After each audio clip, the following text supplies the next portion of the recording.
We're here live at the Man Cave 2.0 with DJ Kurt. How you doing, brother? I'm good, Mo. First, I want to thank you for giving me the opportunity to interview you, brother. Likewise, I'm looking forward to this.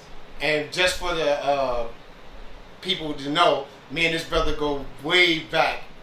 So, with that being said, Kurt, explain to me how you got into this and how this came about. Yeah, absolutely. I got an older brother named Nariq. Most people don't know him, but I would say back in probably about 1978, he was into the music a little bit and inclined me to get into it. And at that time, he was teaching me how to DJ. And from that point, he fell out a little bit. So I met a gentleman by the name of DJ Hutch, which most of you know. And Hutch lived around Hawthorne Avenue area in the Weekway section. And I started going to this basement playing music. And he started playing a couple clubs here and there. At the time, I wasn't old enough to go in the clubs he was playing in, but he stuck me in anyway. And he allowed me to play before the people came into the club. And from that point, that's where I got my start from. So probably about 1983, I think I was a freshman in high school. By that time, I started playing music, started doing the house parties, started doing the Weekway school events and stuff like that. Good. So with that being said, we're going to jump right into it. What is your opinion and your thoughts about the situation of the club and the house music today? What's your thoughts on that, brother? I like the transition, from where it came from vinyl to CDs or to thumb drives or whatever we play on today. I don't have a problem with that. We all had to make the transition from somewhere. We made the transition from horses to cars, from candles to lights, So the transition for me is fine. The thing I don't like about it is that the fact that back in the day, we played music for a period of time. Music is so fast now. The duration is not the way it used to be. We heard people like my main man Punch, Tony Humphrey, jocks that played for years.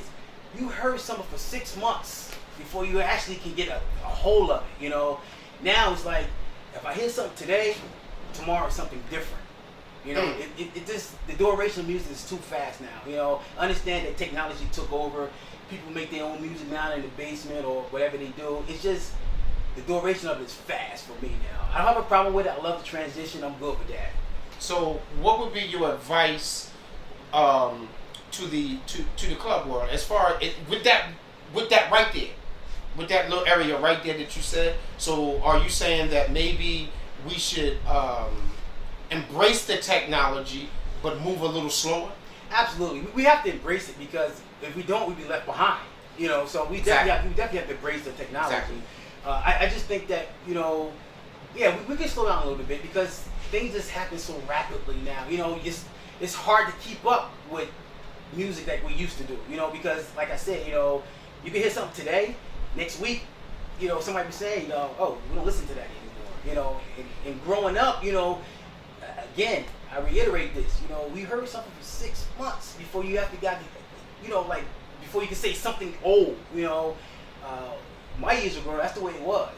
It's like you make something in your basement now, or you feel like you're the most prominent DJ now, and because you made it, it's not about that anymore. It's about the people who love the music, the dancers. That's what it's about.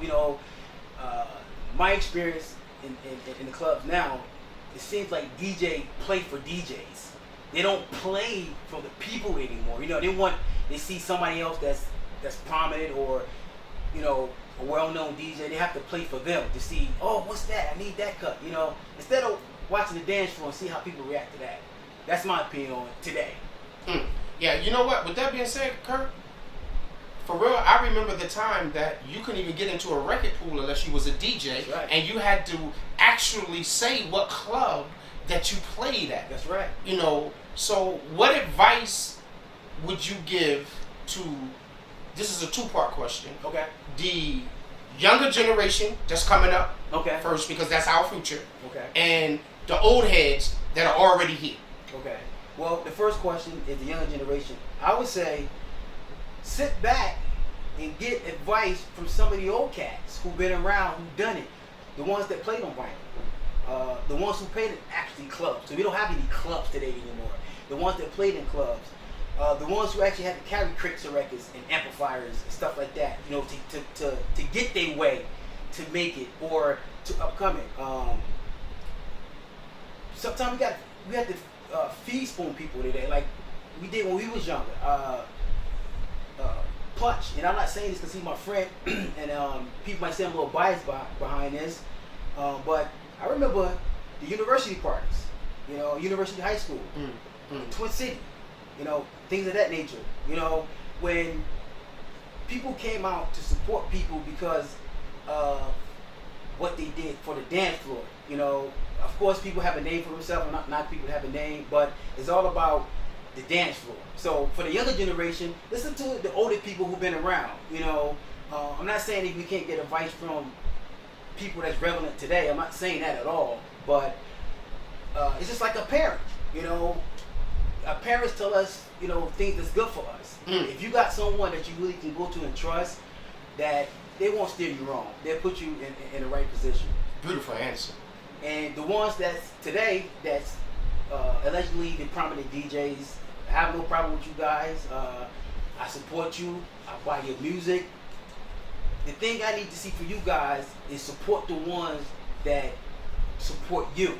You know, a lot of DJs out here don't support the other guys, and the Tony Walkers of the world, the DJ Hush of the world, Von Slidell of the world, yourself, me.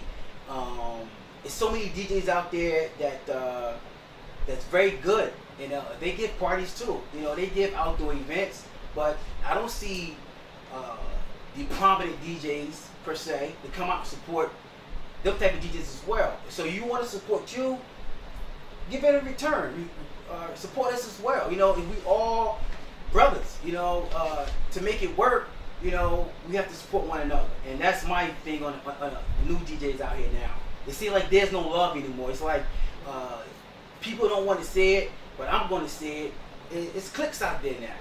And people might get upset behind that, but it's definitely cliques. I don't have a problem with cliques, but we have to support one another. You know, we already have a problem with, you know, just being united as black people, period.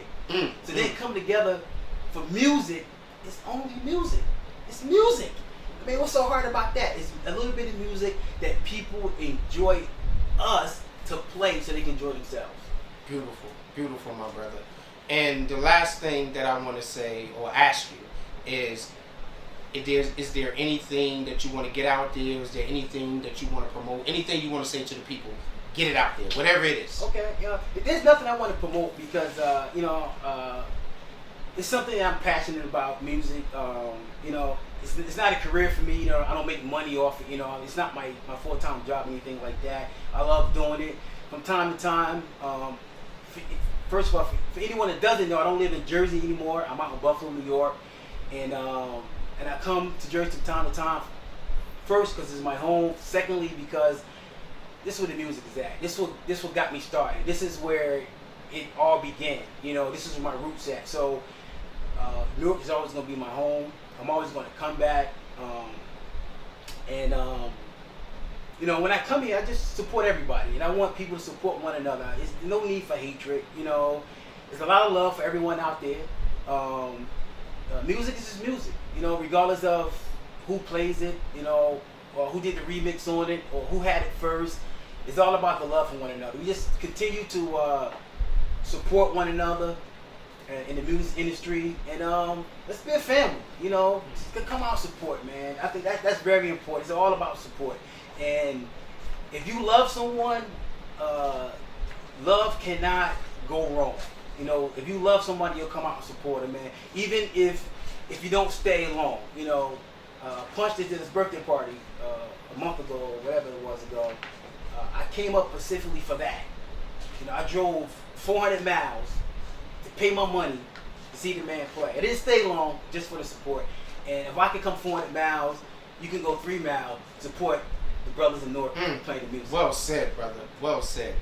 And with that being said, DJ Kurt, again, I appreciate you. I appreciate those 400 miles that you came and giving me this interview. Absolutely. And I love you, brother, and I always will. And I'm very humble and very grateful for this interview. And thank you very much. Likewise, man. No problem. And you have just been listening to DJ Kurt at Live at the Man Cave 2.0.